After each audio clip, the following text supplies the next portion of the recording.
Il y a des moments dans la vie qui nous transforment sans fanfare, sans projecteur, sans chichi. Ils arrivent en silence, avec une vérité qui s'installe au plus profond de l'âme, comme une douce lumière qui ne s'éteint jamais. Mon voyage à la Mecque aux côtés de Michel a été l'un de ces moments. Et aujourd'hui, je ne parle pas en tant qu'ancien président, ni en tant que personnalité publique, mais en tant que personne qui a ressenti quelque chose de profond, quelque chose qui humilie et élève à la fois, quelque chose qui transcende l'humain et touche le divin. Lorsque nous sommes entrés pour la première fois sur le balcon donnant sur la Sainte Kaaba, quelque chose en moi s'est calmé. Ce n'était pas le silence du lieu, la Mecque ne dort jamais, c'est un fleuve de gens venus de tous les coins de la planète, africains, asiatiques, arabes, américains, européens, de toutes les carnations, de toutes les cultures, de toutes les histoires. Mais malgré la foule, malgré le mouvement incessant, il régnait dans l'air un calme sacré. Et là, en voyant des milliers de personnes vêtues de blanc tourbillonner avec dévotion autour de la Kaaba, j'ai compris quelque chose de puissant, la force de l'islam ne réside pas seulement dans ses rituels, mais dans sa capacité à fédérer. Michel m'a serré la main pendant que nous regardions les fidèles prier épaule contre épaule. Personne n'a demandé d'où venait l'autre. Personne ne lui a demandé quelle langue il parlait. Personne n'a remis en question la richesse, la position sociale ou l'origine. Dans cette mer de blanc, nous étions tous égaux. Vraiment égales. Et c'est, aujourd'hui plus que jamais, ce dont le monde a besoin. Je me souviens que Michel murmurait, « Barak, regarde leur visage. Regarde cette paix. » Et elle avait raison. Il y avait une quiétude dans chaque expression, un but, une connexion, un calme intérieur qui nous a profondément touchés. Pendant que nous marchions, j'ai été submergé par le dévouement des pèlerins, certains âgés, appuyés sur des cannes, se déplaçant lentement mais avec une détermination qui défiait la fatigue, d'autres jeunes, pleins d'énergie et de passion, familles portant des enfants, leur enseignant la beauté de la foi. Et partout, la gentillesse. Les gens cèdent de l'espace, offrent de l'eau, guident les étrangers, sourient même sous la chaleur et l'effort. Je me suis dit, si le monde pouvait voir les musulmans ainsi, s'il pouvait comprendre la sincérité, la discipline, la beauté qui existe dans l'islam. Car, souvent, l'image qui nous parvient est incomplète. Les voix négatives tentent souvent de brouiller la vérité. Mais à la Mecque, la vérité se révèle inébranlable, visible à quiconque veut la voir. Un moment qui m'a particulièrement marqué. Un jeune homme indonésien s'est approché. Il ne parlait pas anglais, mais il m'a reconnu. Il posa sa main sur sa poitrine, les yeux remplis de larmes, et dit seulement « paix ». Ce mot avait plus de sens que 1000 discours. Michel, à côté de moi, a ressenti la même chose. À cette époque, je n'étais pas un politicien, je n'étais pas un Américain, je n'étais pas une personnalité publique. Il n'était qu'un autre être humain témoin de la beauté de la foi. Plus tard, assis près de la mosquée Al-Haram, nous avons observé les vagues de pèlerins qui ne cessaient pas, heure après heure. J'ai réfléchi à la façon dont l'islam demande aux gens de mettre de côté leur ego, leur richesse, leur statut, tout, et de se présenter devant Dieu sur un pied d'égalité. Cette simplicité, cette humilité, ce dévouement, c'est quelque chose d'extraordinaire. Michel s'est tourné vers moi et m'a dit, « Barak, il y a ici une paix que le monde a besoin de connaître. » Et je n'ai pas pu m'empêcher d'être d'accord. Parce que dans cette ville, au cœur de l'islam, l'humanité est liée par la dévotion et l'unité. Un autre moment a été enregistré en moi. Nous marchions dans la cour extérieure lorsque nous avons vu un fils soutenir sa mère âgée, lui tenant le bras avec tendresse et soin. Michel s'est arrêté, les a regardés avec un doux sourire et a murmuré, « C'est ça l'amour. C'est ce que signifie vraiment la foi. » Et elle avait raison. La foi, dans sa forme la plus pure, génère la compassion. Génère de la patience. Génère de l'humilité. J'ai senti le poids du monde s'élever, quoique pendant quelques heures. J'ai ressenti de la gratitude. J'ai ressenti du respect. J'ai ressenti une compréhension que j'aimerais que tout le monde sur cette planète puisse expérimenter. L'islam n'est pas ce que prétendent ses détracteurs les plus virulents. Ce n'est pas ce que montrent parfois les informations. À la base, l'islam est une foi de paix, de discipline, de compassion et d'unité. Alors que Michel et moi faisions ensemble le tour de la Kaaba en silence, j'ai remarqué autre chose. Les gens priaient les uns pour les autres, pas seulement pour eux-mêmes. J'ai vu des mains levées, des lèvres bouger dans des prières silencieuses, des larmes couler alors qu'elles parlaient à Dieu avec espoir, sérénité et humilité. Et j'ai réalisé qu'une communauté basée sur la connexion spirituelle était en train de se construire là-bas. Un lien que des millions de personnes gardent avec eux longtemps après avoir quitté la Mecque. À un moment donné, Michel s'est penché et a dit, dans cet endroit, tout le monde a sa place. Et c'était la plus pure vérité. L'islam enseigne l'appartenance. Enseigne l'égalité. Il enseigne qu'aucune prière n'est trop petite, aucune voix n'est trop faible, aucune personne n'est trop insignifiante pour être entendue par Dieu. Alors que nous nous préparions à partir, je me suis arrêté pour jeter un dernier coup d'œil à la Kaaba. La lumière du soleil frappait le tissu noir de telle manière qu'il semblait briller, comme si la structure entière respirait un sens. J'ai pris une profonde inspiration, sentant le poids et la beauté de ce moment s'installer en moi. Et j'ai pensé, si le monde pouvait être témoin de cela, s'il pouvait ressentir ce que Michel et moi avons ressenti, il y aurait plus de compréhension, plus d'harmonie, plus de respect. Parce que la Mecque n'est pas un lieu de division, c'est un lieu d'unité. Ce n'est pas un lieu de conflit, c'est un lieu de paix. Ce n'est pas un lieu de jugement, c'est un lieu de sincérité. En partageant cette expérience avec vous, je le fais avec un profond respect pour l'islam, pour les musulmans, pour les millions de personnes dont la dévotion crée ce paysage spirituel à couper le souffle. J'espère que ces mots toucheront les cœurs.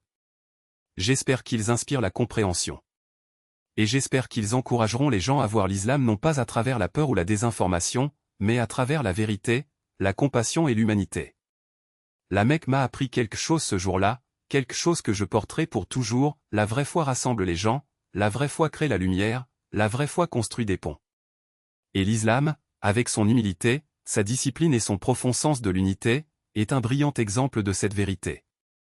Le voyage ne s'est pas terminé là. Plus nous passions de temps à la Mecque, plus le sentiment de paix devenait profond. Chaque pas semblait porteur d'une leçon, chaque image avait un sens, chaque visage racontait une histoire de foi.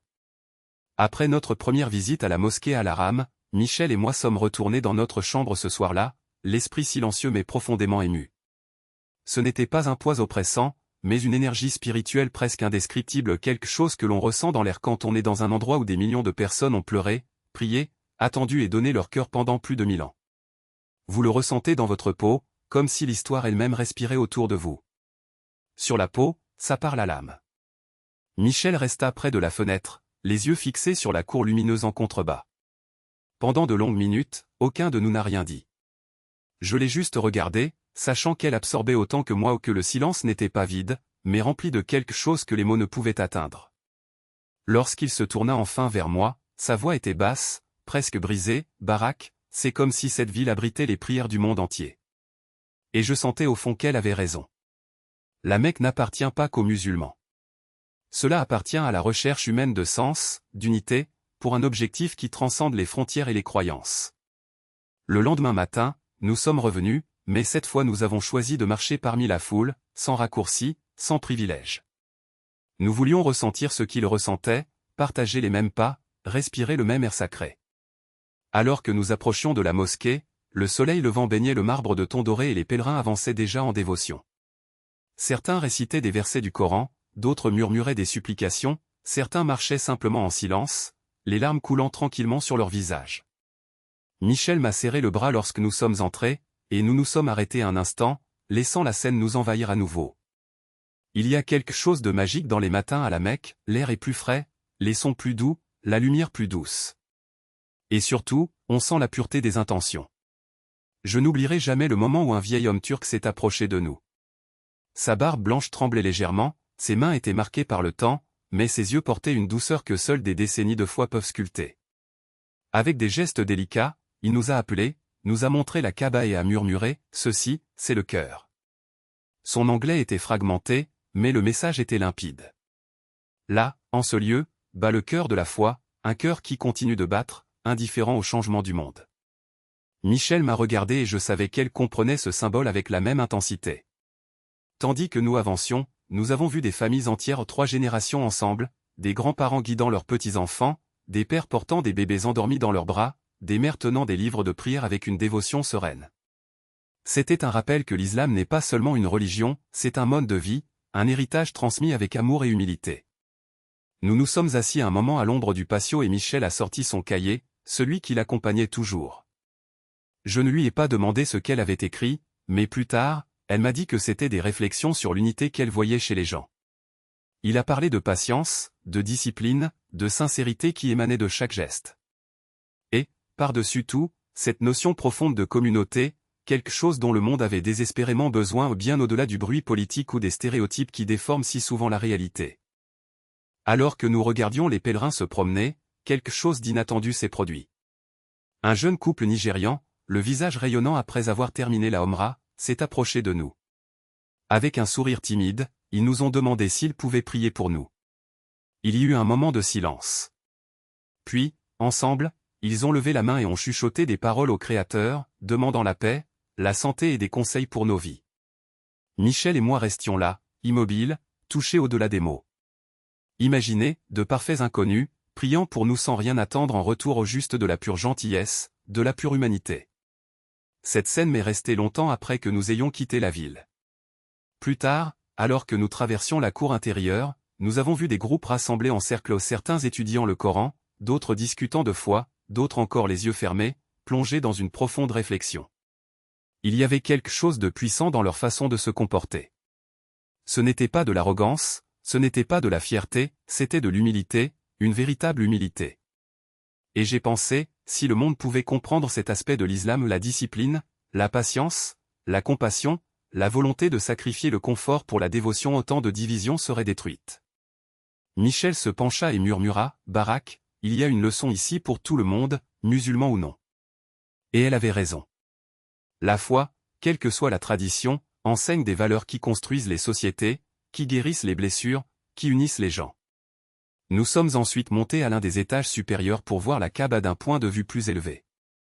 Lorsque nous avons atteint la balustrade et baissé les yeux, le spectacle était presque surréaliste, des milliers de personnes se déplaçant en cercles harmonieux, chacune connectée aux autres, chaque pas synchronisé dans la dévotion. Vu d'en haut, il ressemblait à un cœur battant, symbole d'unité dont le monde est rarement témoin. Michel posa sa main sur sa poitrine, ému. « C'est tellement beau, murmura-t-il. Et à ce moment-là, j'ai compris que la Mecque ne touche pas seulement les yeux, elle touche l'âme. Cela nous rappelle à quel point nous sommes petits dans le grand schéma des choses et, en même temps, à quel point nos intentions peuvent être importantes. » Tout au long de la journée, nous avons été présentés à un groupe d'érudits qui nous ont accueillis avec chaleur et respect. Ils ont parlé de l'importance de la paix, de la justice, de l'égalité et de la compassion, des valeurs qui trouvent un écho chez chaque être humain. Ils ont partagé des histoires sur le prophète Mahomet, que la paix soit sur lui, des histoires de gentillesse, de miséricorde et de pardon.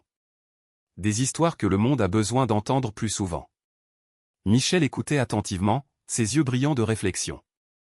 Et j'étais reconnaissant d'être témoin d'une telle sagesse, d'une telle hospitalité, d'une telle tradition enracinée dans des siècles de savoir. Avant le coucher du soleil, nous avons fait une dernière promenade près de la mosquée Al-Haram. Le ciel est devenu orange et rose et l'appel à la prière a résonné dans toute la ville. L'Adhan à la Mecque ne ressemble à aucun autre, il remplit non seulement l'air, mais aussi le cœur. Il porte une tranquillité qui s'installe en vous, calmant toute pensée agitée. Michel a fermé les yeux pendant que nous écoutions, et je me tenais à côté d'elle, laissant le son sacré nous envahir. C'est alors que j'ai compris quelque chose de simple mais profondément vrai, la foi n'est pas une question de division. La foi est une question de connexion. La foi ne consiste pas à construire des murs. La foi consiste à ouvrir les cœurs. La foi n'est pas une question de peur. La foi est une question d'espoir. Une fois la prière terminée, Michel m'a regardé avec un doux sourire. « Barak, dit-il doucement, ce voyage a changé quelque chose en moi. » Et j'ai répondu, « Ça a changé quelque chose en moi aussi. » Nous avons quitté la ville sainte avec un sentiment qui ne s'estompe pas, un profond respect pour l'islam, une admiration pour la communauté musulmane, une gratitude pour l'unité, la discipline et le dévouement dont nous avons été témoins. Et c'est pourquoi cette expérience, ce voyage, cette rencontre avec le sacré, resteront avec moi pour toujours. Non pas comme un lointain souvenir, mais comme un phare, un rappel que, au milieu d'un monde aussi divisé, il existe encore des espaces où l'humanité se rencontre, se reconnaît et s'élève.